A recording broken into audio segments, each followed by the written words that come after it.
Nancy Pelosi's book tour is kind of incredible, mostly because she's throwing some serious shade at Joe Biden. In a recent interview with the New Yorker's David Remnick, Nancy said some pretty tough things about the current president, about how he just wouldn't budge.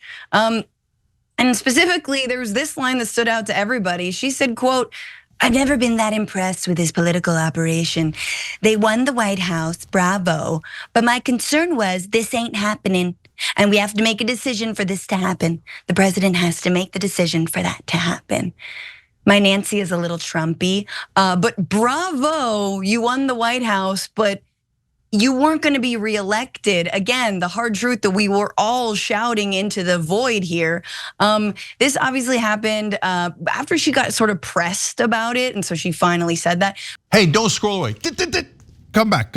Because before the video continues, we just want to urge you to lend your support to TYT. You power our honest reporting. You do it at tyt.com/team, and we love you for it. We started to see this little sourness from Nancy after her Morning Joe appearance. This is before Biden had dropped out. Take a look. Does he have your support to be the head of the Democratic ticket? As long as the president it's up to the president to decide if he is going to run. We're all encouraging him to make that decision because time is running short. He's beloved. He is respected, and people want him to make that decision. He has said he has made the decision. He has said firmly this week he is going to run. Do you want him to run? I want him to do whatever he decides to do, and that's the way it is. Whatever he decides, we go with. But there is a right answer, isn't there, Nance? More from that New Yorker article. She said, "Here's the thing. I've known Joe Biden for over 40 years, since I was chair of the California Democratic Party, and I love him so much. I think he's been really a fantastic president of the United States. I really wanted him to make a decision for a better campaign because they were not facing the fact of what was happening." And before I get to you, she got pressed on to say this. So she says, according to David Remnick, "You're looking at me and waiting for this moment to pass. Yeah, but I'm trying to think of why you're even asking it, because I'm not going to answer the way you want. I didn't plan on doing that on Morning Joe." Again, so she's getting pressed. She's speaking the truth, and there she is. That ultimately it was, I wasn't actually that impressed by his political campaign. But interestingly, she also says that she wasn't the one who forced him out, that she wasn't behind the scenes making all the calls. She says, they said I was burning up the lines, meaning the phone lines, that I was talking to Chuck. I didn't talk to Chuck at all. I never called one person, but people were calling me, saying that there was a challenge there. So there had to be a change in leadership of the campaign or what would come next. So it's bad. I don't know, Cenk. Should we give her this credit for successfully convincing Biden to drop out, or at least organizing Democrats behind her back, behind his back? Apparently, she said that there was going to be a hard way to force him out if he didn't go lightly, which he didn't really go lightly. Yeah. So look, as I read the piece, I was a little bit torn like you. I was like, wait, she's really saying she didn't really do it. Right, and she almost halfway convinced me, but she did do it. And the reason I say that is because bottom line is, whether she fully intended it or it was, it just came out, she definitely made it clear in that TV appearance that we showed you that she didn't think that Biden should continue, and that restarted the conversation. At a bare minimum, that is still very bold. And for her to call Biden and say, "I think you should drop out," very bold. And for her to, look guys, in Washington, there's a whole infrastructure around this. In fact, they literally call it, and I didn't know this, I learned it in this particular article, so a good job by David Remnick here. They call it a permission structure. You have to receive permission from a Democratic leader before you say anything, which I, of course, think is absolutely pathetic. But the fact that that's in the DC lingo shows you the whole town is built on obedience. And of course, obedience to the powerful. So in this case, she allowed others to have the permission to say that Joe Biden should step down. And you could also tell in her dismissive comments when she's like, they won the White House, bravo. I was like, whoa, okay.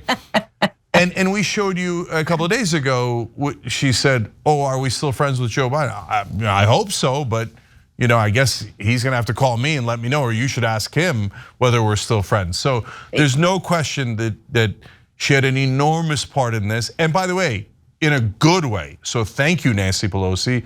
I appreciate you doing this and late in her career, actually living up to master strategist here.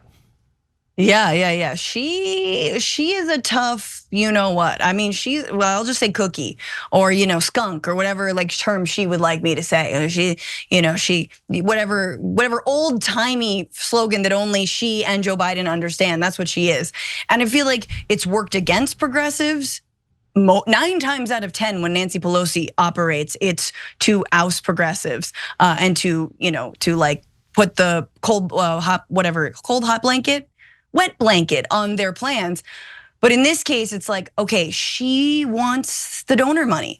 And when the donors were jumping ship on Biden, I mean, the right was freaking out about it. It was a coup, I don't know, maybe it was, but it's perfectly within a party's jurisdiction to say this guy is not up for the job to run again and be president.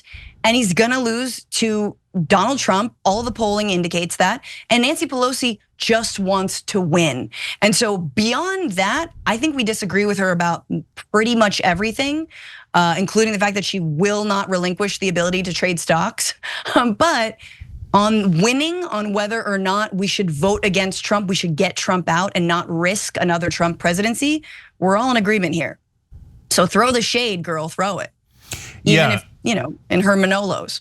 Yeah, look, I've never been impressed by her, being a master legislator. But to be fair to her, when they do the propaganda on her behalf and they pretend she passed a lot of bills when she barely passed any, that drives me crazy. But she was a master legislator in enforcing corporate rule and eliminating progressives. She was terrific at that. So I'm just shocked that she used it as a force of good at the end here to try to win this election, that she was not willing to go quietly into that good night. And I deeply appreciate that. So apparently it feels pretty good to be on Nancy Pelosi's side. So this is how all the corporate donors and all the corporate politicians have felt for decades. So, but hey, not only did she deliver on this, but apparently she pushed for Tim Walz. Those are 2 giant wins near the end of Nancy Pelosi's career. And so hats off to that. We're the fair show in America. You do something right, we give you credit. Credit where credit is due. We don't hold grudges. It isn't personal. I don't know Nancy Pelosi from Adam. She does bad things. I'm gonna be honest with you and tell you that she does bad things. She does a great thing and we appreciate it, we thank her for it. And then finally, Franny, she said at that article, I kind of love this, it's a little bit random, but she said about her willingness to do this. When one day I go happily to meet my creator, he will say to me, show me your wounds.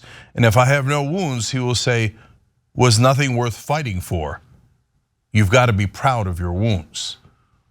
Wow. Okay, I like that comment a lot. And apparently I'm going to heaven because I ain't got nothing but wounds.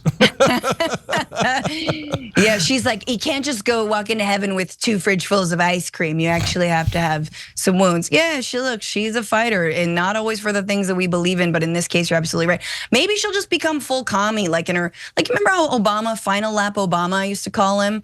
Like, I call him Flo Obama actually, final lap Obama. He was doing great stuff when he had like 3 months left. She's still running for re-election, however, so we'll see.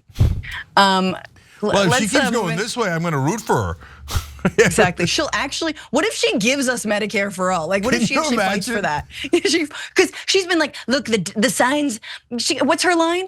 Oh, I've got signs in my basement that say Medicare for all that have collected dust since before you were born. And you're like, yeah, babe, you haven't been hoisting those signs up all these years. What if she finally undusts them and hoists them up? What if she goes to the basement to get the ice cream, sees the sign, and all of a sudden gets this universal health care? I might fight for her re-election. Thanks for watching the video, guys. We also love it if you hit the join button below, because that makes you a member, and members allow us to be independent, honest. We can be as progressive as we want, no corporate media influence, and that's all because of you guys. We love doing the show with our members. Hit the join button, become one of the Young Turks.